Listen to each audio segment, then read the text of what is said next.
Hej Maja, din lille gris.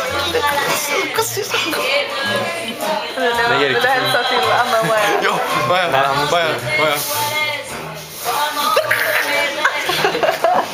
Hallå, vänta. Anna. Alltså kolla, jag är de svarta. Vänta, här. Nej, vänta, så. Man måste kolla att jag ändå klarat mig jävligt bra. Jag måste ändå kolla.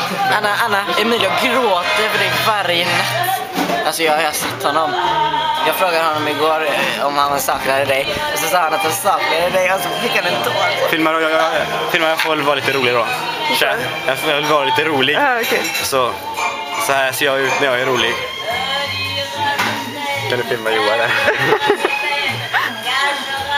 Hallå.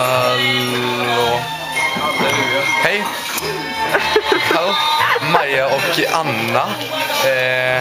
Tant Anna och tant Maja. Det är tomt utan er. Har du slutat filma nu? Nej, okej. För ni är ganska bastanta kvinnor. Ni utgör en stor del av bekantskapet.